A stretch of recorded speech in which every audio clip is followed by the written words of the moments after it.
राष्ट्रीय प्राकृतिक खेती मिशन अंतर्गत कृषि सखियों ने मटेवा और मोहन बड़ौदिया में प्राकृतिक खेती का किया अवलोकन। मोहन बड़ौदिया दिनांक 19 अगस्त से 23 अगस्त तक कृषि विज्ञान केंद्र शाजापुर में राष्ट्रीय प्राकृतिक खेती मिशन अंतर्गत कृषि सखियों के 5 दिवसीय प्रशिक्षण कार्यक्रम का शुभारंभ कलेक्टर सुश्री रिजू बाफना के मुख्य आतिथ्य एवं डॉक्टर जी.आर. अंबावतिया प्रधान वैज्ञानिक एवं प्रमुख की अध्यक्षता में प्रारंभ हुआ था। जिले के चारों ब्लॉकों से 50 कृषि सखियों का प्रशिक्षण कार्यक्रम कृषि विज्ञान केंद्र में चलाया जा रहा है। यह प्रशिक्षण परियोजना संचालक आत्मा शाजापुर एवं NRLM के द्वारा कृषि सखियों का चयन किया गया था।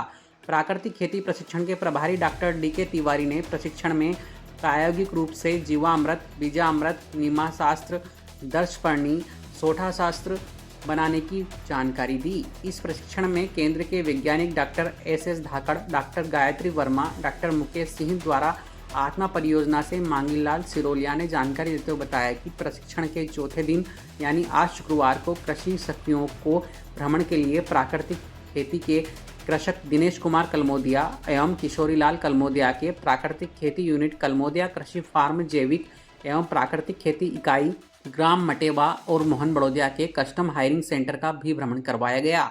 उक्त जानकारी कृषि जगत प्रणाली watershed farmer producer company limited के डायरेक्टर दिनेश कुमार कलमोदिया ने आज शुक्रवार शाम 5 बजे दी।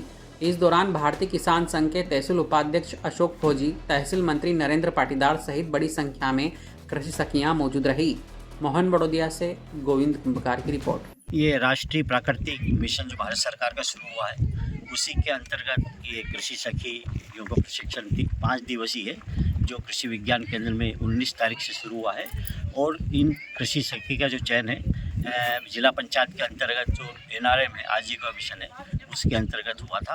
साथ में आत्मा परियोजना, NRM और कृषि विज्ञान केंद्र को भारत सरकार की तरफ से एक टेक्निकल सपोर्टिंग एजेंसी बनाया हुआ है, इसलिए यह हम ट्रेनिंग यहाँ पे इनको दे रहे हैं। और 23 तारीख को मतलब कल इसका समापन है। और इस कार्यक्रम की जो शुरुआत है माननीय कलेक्टर महोदय आदरणीय बाफना मैडम के द्वारा शुरू हुआ था और कल इसका समापन हमारे क्षेत्रीय विधायक आदरणीय अरुण जी भीमावत जी करेंगे। साथ में 5 दिन तक हमने इन सभी हमारी कृषि सखियों को प्राकृतिक खेती के बारे में जानकारी दी, व्यवहारिक इनको जीवामृत और जो प्राकृतिक खेती में घटक होते हैं उनके बारे में जानकारी दी गई। और साथ में इनका व्यवहारिक रूप से फील्ड में भी आज हम यहाँ पे अपने मटेवा में आए थे जहाँ पे आदरणीय दिनेश जी कलमोदिया जी के जो फार्म पे हमने विजिट किया। और जैविक खेती में ये बहुत अच्छा क्षेत्र में काम कर रहे हैं और काफ़ी यहाँ पे हमारी कृषि सखियों को सीखने को मिला। साथ में कॉमन सर्विस सेंटर्स जो सिमरोल में है वहाँ पे भी हमने भ्रमण किया और जो प्राकृतिक खेती में जो हमने कम फर्टिलाइज़र यूज़ करने वाली फसलों के बारे में जानकारी दी थी, फसलों में बदलाव हो।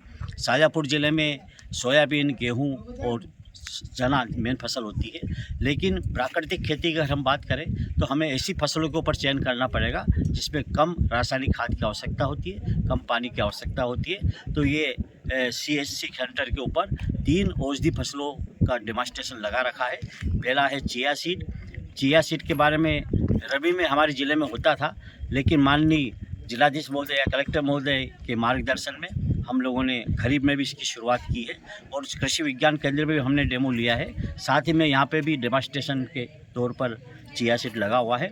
इसके अलावा तुलसी भी हमारे खरीफ में बहुत अच्छा विकल्प हो सकती है। तुलसी की खेती करें हर किसान भाई तो सोयाबीन की खेती से कम लागत आती है और अच्छे से अच्छा मुनाफा मिलता है। साथ ही में अन्य जो औषधि फसल है जिसमें अश्वगंधा है, अश्वगंधा की खेती भी हमारे शाजापुर ज़िले में काफ़ी रकबे में बढ़ती भी जा रहे हैं और किसान भाई उसको कर भी रहे हैं, क्योंकि ये तीनों ऐसी फसलें हैं जिसमें कम से कम रासायनिक खाद की आवश्यकता होती है और प्राकृतिक रूप से जैविक खाद से, वर्मी कंपोस्ट से, गोबर की खाद से ये फसलें आराम से कम लागत में हमारे किसान भाई को अच्छा मुनाफा दे सकती है। तो इन सब प्राकृतिक खेती के घटकों को हमने यहाँ ट्रेनिंग में दी। ये सभी कृषि अपने सखी हैं, ये अपने अपने क्षेत्र में इनके क्लस्टर बने हुए हैं। एक क्लस्टर में 150 किसान का सिलेक्शन किया गया है, 125 से लेकर 150 किसानों तक। और ये एक क्लस्टर में 2 कृषि सखी रहेंगी और वहाँ जाकर हमारे जितने भी प्राकृतिक किसान हैं उनको प्राकृतिक खेती की शुरुआत करवाएंगी। शुरू में प्राकृतिक खेती के प्रति थोड़ा सा लोगों का झुकाव कम होता है, लेकिन जब हम उसके फ़ायदे दिखाएंगे कि प्राकृतिक अन्न खाने से हमारे स्वास्थ्य भी ठीक रहता है, हमारी धरती की जो स्वास्थ्य वो भी ठीक रहेगा, पर्यावरण भी ठीक रहेगा। इसलिए प्राकृतिक अन्न हम खाएंगे तो कम बीमारी होगी और हमारे स्वास्थ्य के लिए भी काफ़ी अच्छा होगा। तो हम सबका उद्देश्य यही है कि हम शुरुआत हमारे खुद के खेतों से करें, 1 एकड़ से करें, धीरे से करें और निश्चित ही प्राकृतिक खेती कम लागत में बहुत अच्छा मुनाफा देने वाला एक खेती है, जिससे हम कम लागत में बहुत अच्छा पैसा कमा सकते हैं और हमारे स्वास्थ्य को भी ठीक कर सकते हैं। आधिकारिक रूप से कौन कौन मौजूद है आज? आज कृषि विज्ञान केंद्र से हमारे साथी डॉक्टर डी.के. तिवारी साहब, जो इस परियोजना के नोडल अधिकारी हैं, वो हमारे साथ में हैं। साथ में डॉक्टर मुकेश सिंह साहब हैं, वो हमारे साथ में हैं। साथ में CHC सेंटर जो अपना है, जो NGO से दिनेश कलमोदिया साहब हमारे साथ में हैं। साथ में किशोर लाल कलमोदिया जी ने भी बहुत अच्छी हमारी कृषि सखियों को जानकारी दी। इसके अलावा अन्य हमारे पत्रकार बंधु और सभी लोग यहाँ उपस्थित हैं। आपका नाम सर? मैं डॉक्टर G.R. अम्बावतिया, प्रमुख वैज्ञानिक, कृषि विज्ञान केंद्र शाजापुर।